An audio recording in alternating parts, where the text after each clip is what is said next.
lesson from our series that we are making about English grammar.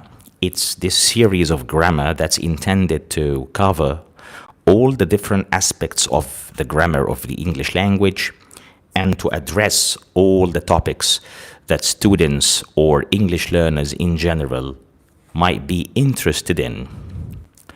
Today, as the title of the live video says, we shall be covering the most important verb in English, a basic verb that's used in almost every single sentence in English. Well, that's a hyperbole or some sort of an exaggeration, but there's no denying that verb to be, which is the topic of today's live lesson, is the most important verb in English. No other verb surpasses verb to be in importance.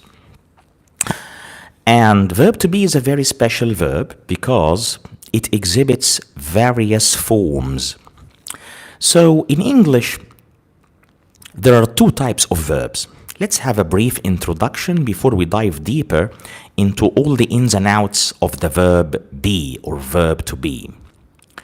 So each and every verb in English, I'm talking here about any verb in English, is categorized under one of two categories, which means that all English verbs are two types. Either the verb you're dealing with is regular or it's irregular. So any verb in English has to be classified either as regular or as irregular. So how can I know if the verb I'm dealing with is regular or irregular? There is another piece of information that you have to know before deciding if the verb you're dealing with is regular or not, is regular or irregular. And this piece of information dictates that there are three basic forms for any verb in English. So for any verb in English, there are three basic forms. These are the bare infinitive, some people call it the base form, and we have the past tense or the past simple form of the verb and the past participle form of the verb. So whenever you are dealing with a verb in English, you've got to bear in mind that this verb comes in three basic forms. There is the bare infinitive or the base form, there is the past tense or the past simple form, and there is form number 3 of the verb, and that's called the past participle of any verb. So in order to determine whether the verb you're dealing with is regular or irregular, you have to look at these three basic forms of the verb. And specifically, I'm talking here about form number 2, which is the past simple or the past tense of the verb, and form number 3, which is the past participle. So if you look at the three forms of any verb, and you find that form number 2, which is the past simple, and form number 3, which is the past participle, if you find them ending in ed, this means that the verb you're dealing with is a regular verb. Regular. For example, a verb like work. So the past simple of that is worked, so it ends in ed. And the past participle, which is form number 3, is worked as well, which is also ending in ed. So this makes the verb work a regular verb, meaning that this verb ends in ed in its form number 2, the past simple or the past tense, and its form number 3, which is the past participle. If that's not the case, if the verb does not end in ed, either in the past tense or in the past participle or in both, this means that your verb is irregular. Irregular. For example, a verb like drink. So that's the base form or the bare infinitive of the verb. In form number 2, which is the past simple or the past tense, it becomes drank. Spelled D-R-A-N-K. And in form number 3, it becomes drunk. drunk, D-R-U-N-K. So as you can see, forms 2 and 3, the past simple and the past participle, they do not end in ed. We have drank as the past simple, form number 2, and we have drunk as the past participle, form number 3. So drink is an irregular verb. So now you know how to tell differences apart, or how you tell verbs apart, being regular or irregular. So talking about the verb be, which is the topic of today's live lesson, you have to classify it first. Is this verb regular or irregular? Well, verb to be is irregular, meaning that in the past simple or the past tense, it does not end in ed, and in the past participle, which is form number 3, it does not end in ed either. So this makes verb to be, or the verb be, an irregular verb. So what is the conjugation of verb to be? When I say the conjugation of any verb, I mean the 3 basic forms of the verb, being the base form or the bare infinitive as form number 1, the past simple or the past tense as form number 2, the past participle as form number 3. So talking about the conjugation of verb to be or the verb be, in form number 1, which is the base form or the bare infinitive, it is be. So the word be as it is, be, that's the spelling of it, this is the bare infinitive or the base form of verb to be. Awesome. Form number 3, which is the past participle of verb be, is been, and that's spelled B-E-E-N, B-E-E-N. So the past participle or the form number 3, the third form of verb to be, is been. The Americans pronounce it ben. Be careful of the difference in pronunciation. So the British pronounce this word been. It's a bit longer. But in America, the Americans and the Canadians, they pronounce it a bit shorter. They say ben. Even some British say ben as well. Right, so the bare infinitive or the base form of verb to be, form number 1, is be, be. And form number 3, which is the past participle of the verb be, is been in British English, ben in American English, and it's spelled B-E-E-N. So how about form number 2? Well, verb to be has 2 forms in the past simple tense or in the past tense. So the fact of the matter is that verb to be in its second form, it has 2 forms, was and were. Was is spelled W-A-S. Were is spelled W-E-R-E.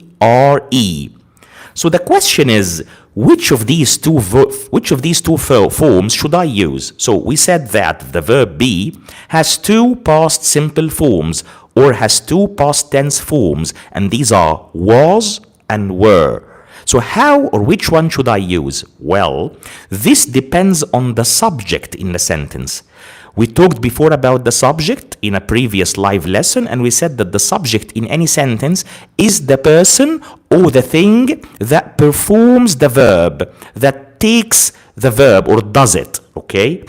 Right, so you have to look at the subject in the sentence. If this subject is he or she or it or I, so I'm talking here about 4 different subjects. I, he, she, it. If the subject is any of these, we use the past tense was. That's the past simple form that we use of verb to be with he, she, it, and I.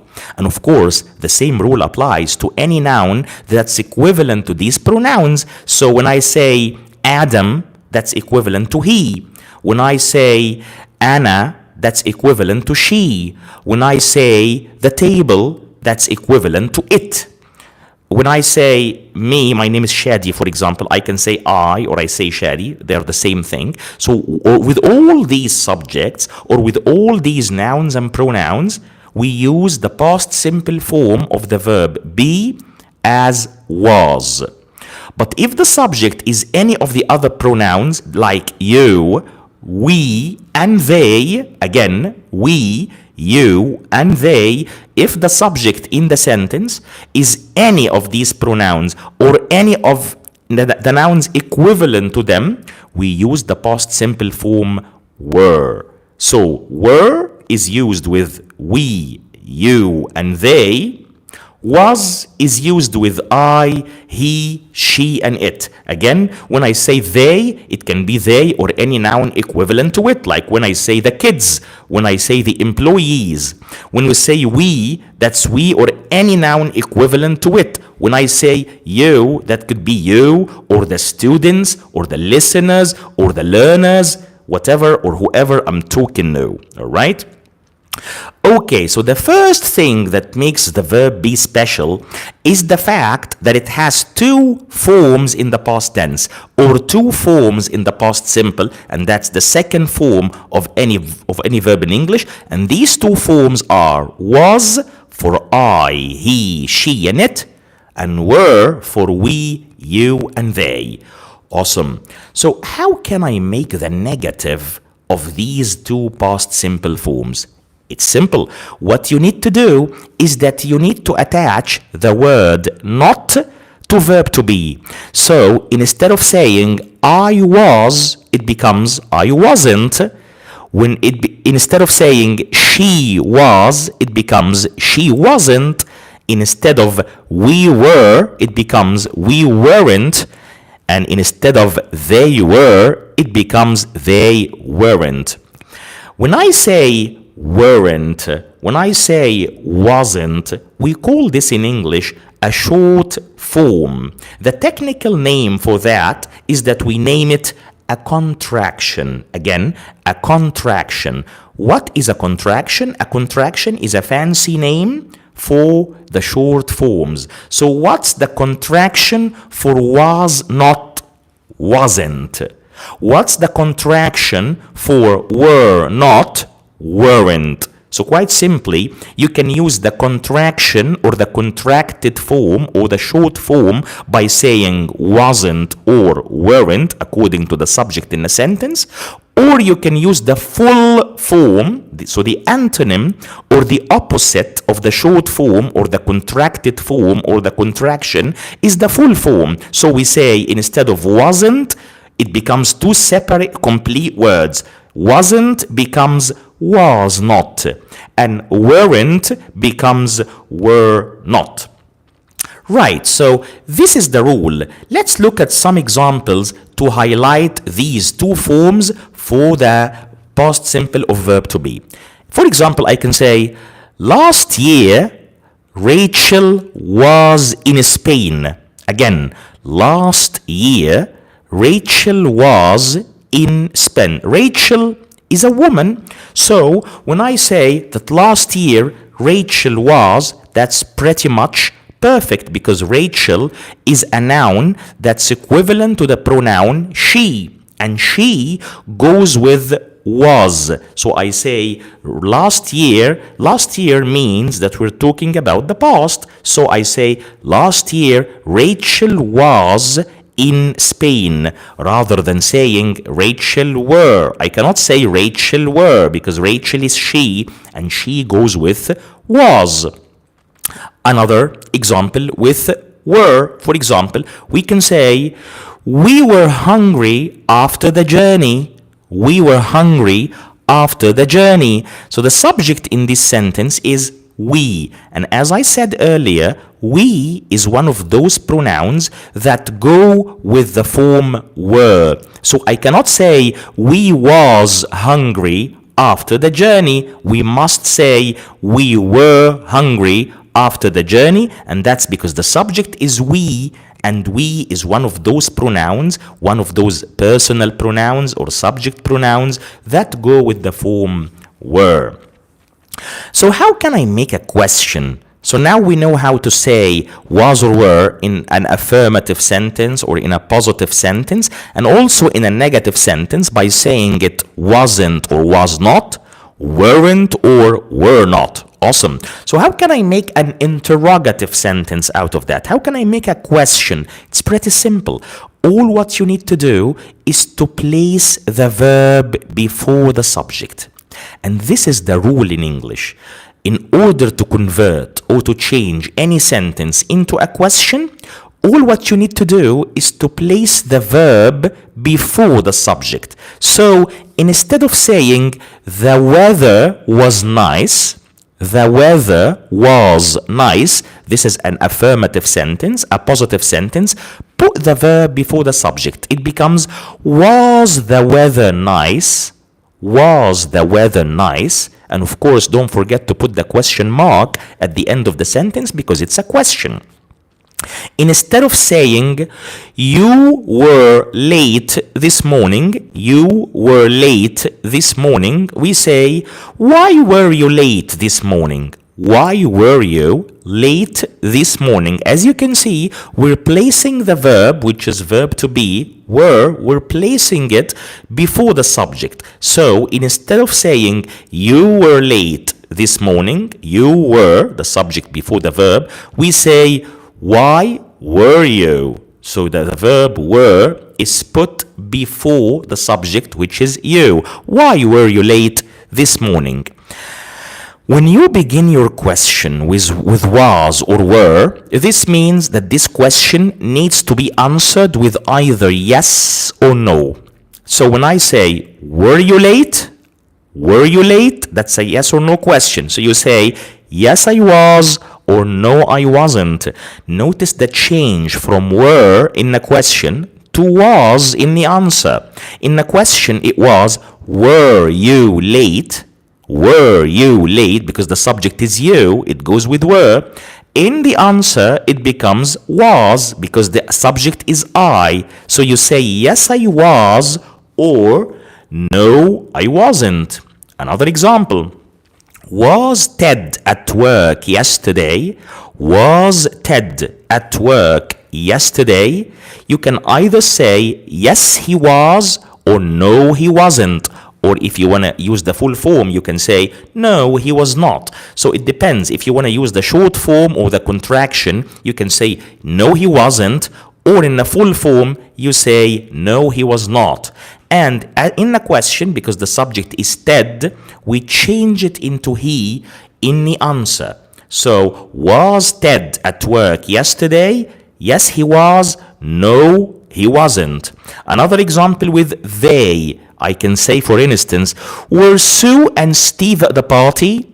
Were Sue and Steve at the party? That's a yes or no question. How did I know? Because it begins with was or were. So in the answer, I have to begin my answer with yes or no. So I can say, yes, they were, or no, they weren't. Yes, they were, or no, they weren't. Again, if you want to use the full form, you can say, no, they were not. And if you want to use the contraction or the contracted form or the short form, you can say, no, they weren't. Awesome. So up to this moment, we have talked about form number 2 of the verb be. Again, we have 3 basic forms for any verb. Form number 1 is the bare infinitive or the base form, and for verb to be, that's be. Form number 2 is the past simple or the past tense, and we have 2 forms for verb to be, which are was and were. Was goes with he, she, it, and I, whereas were goes with you, we, and they. And then the past participle or the form number 3 of verb to be is been, spelling B-E-E-N, and it's pronounced in British English as been, in American English as been. Right, what else is special about verb to be? So the first one, or the first point in being special, is the fact that it has 2 past simple forms rather than only one. All the other verbs have only 1 past simple form. All verbs in English have only 1 past tense, 1 second form. But verb to be has 2. These are was and were. The second special feature of the verb be is that it has 3 forms in the present. So verb to be has 5 forms in total when it comes to the present simple and the past simple. In the present simple, verb to be could take the shapes am, is, are. You see? So verb to be has 5 forms in English for the present and the past. 3 of them are for the present. These are am, is, and are. And 2 of them are for the past, which are was and were. So we talked about the past simple forms of verb to be already, was and were, and now we shall talk about the present simple forms, which are am, is, and are. Am, we use it when the subject is I. So I say, I am happy. I am happy. And the short form of that is apostrophe M. Apostrophe M. So in the full form, it is I, and then am, that's spelled A-M, and then happy. But in the short form or the contracted form, it becomes I am happy. So instead of writing I am, it becomes I am. The spelling is I apostrophe M, and the pronunciation of that is I am happy. Right, so this is the first form of verb to be in the present. The second form is are, and that's spelled A-R-E, A-R-E.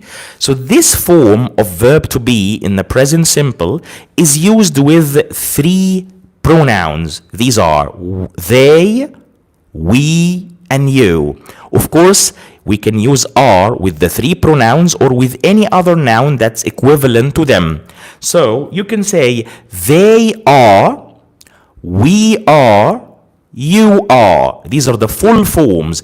If you want to use the short form or the contracted form or the contraction, it becomes their, which is they apostrophe R-E, they apostrophe R-E, all of that is one word, no spaces. And you are, in the full form, it becomes your, that's you apostrophe R-E, also one word, no spaces. And we are becomes we're, which is we apostrophe R-E. Awesome. How about the third form of the verb be in the present?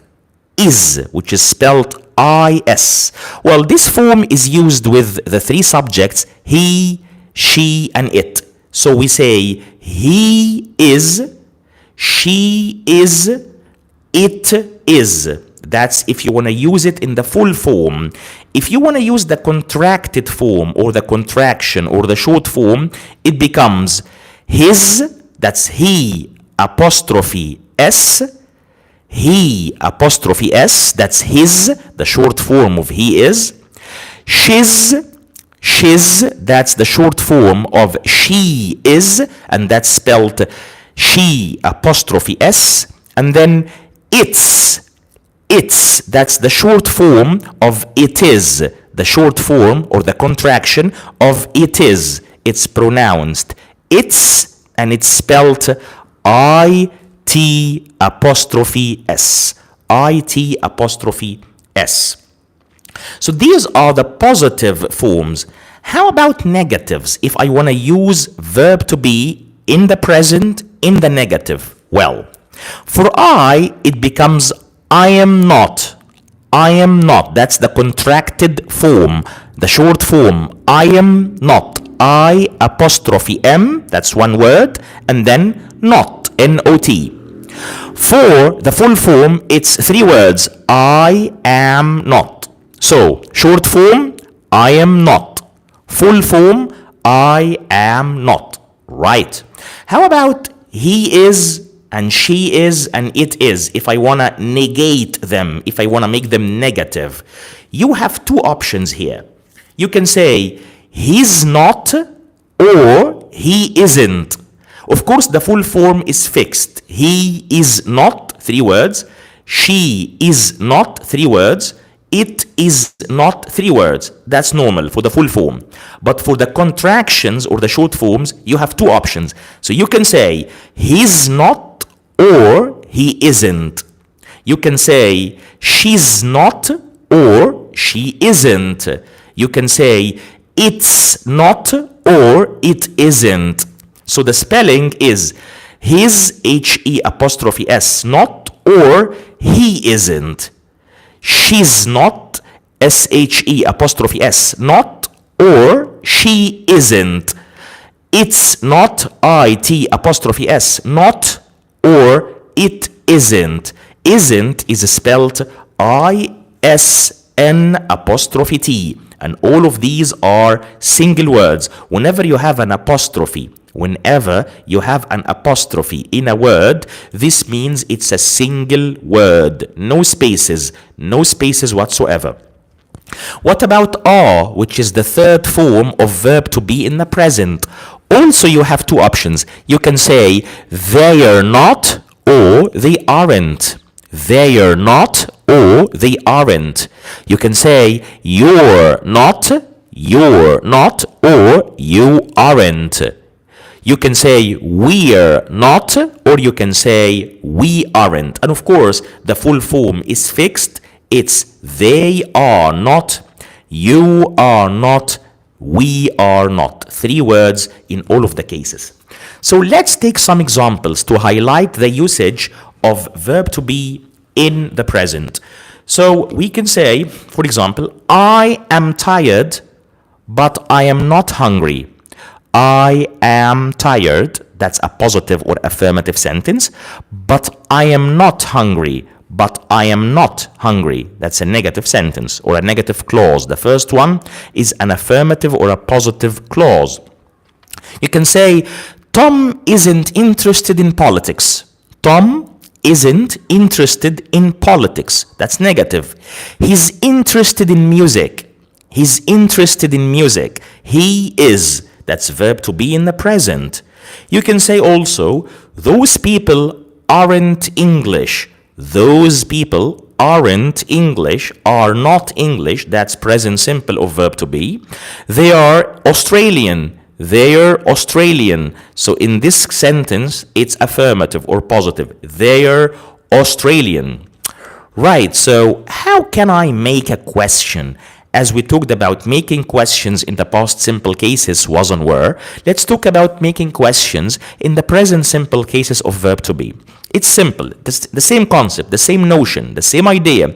Put the verb, and in this case it's verb to be, put it before the subject. So if you begin your question with am or is or are, it's a yes or no question, meaning that you have to answer it either with yes or with no.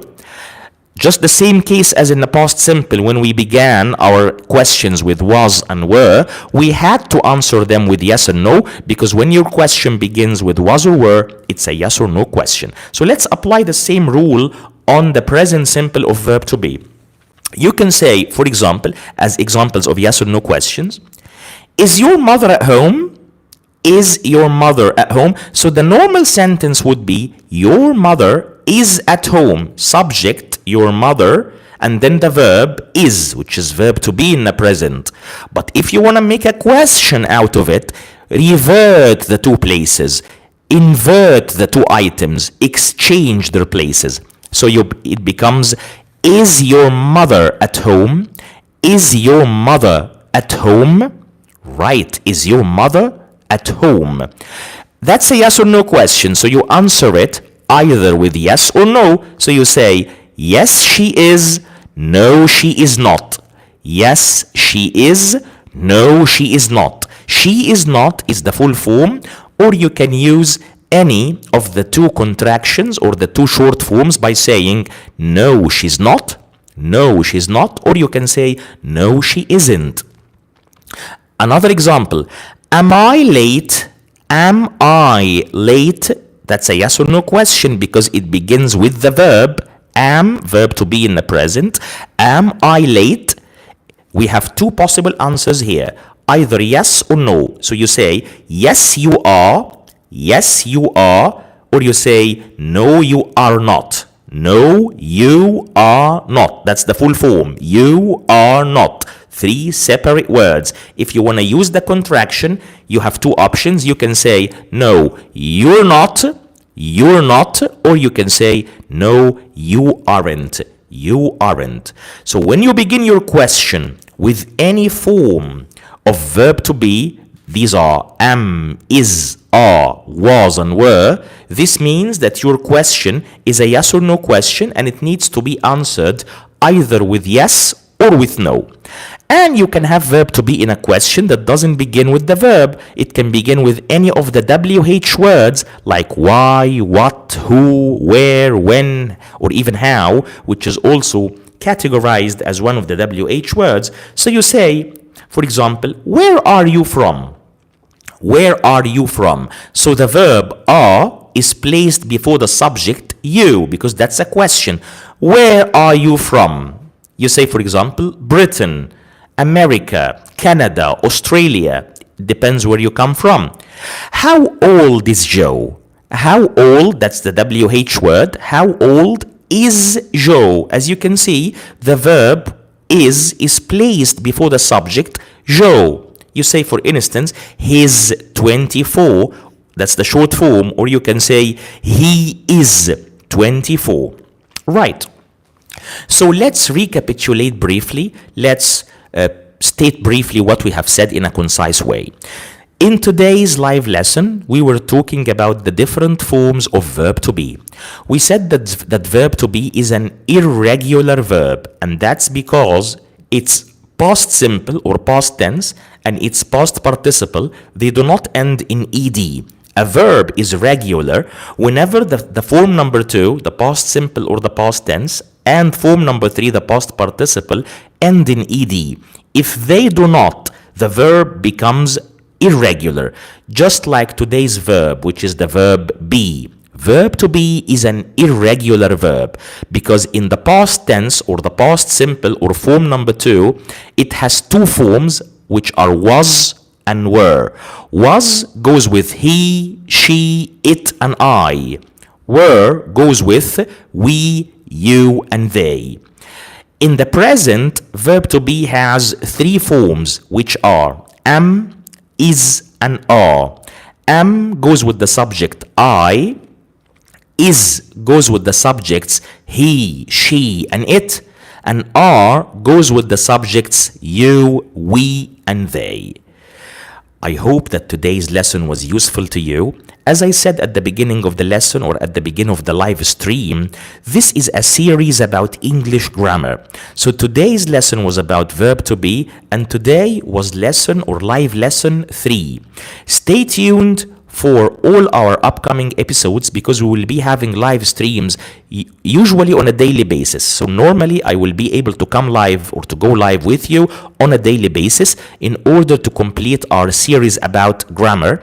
That's in addition to all the recorded videos on the channel which tackle all the different aspects of the language, vocabulary, pronunciation, business vocabulary, academic vocabulary, idioms, tips to improve your language skills like reading, writing, listening, and speaking.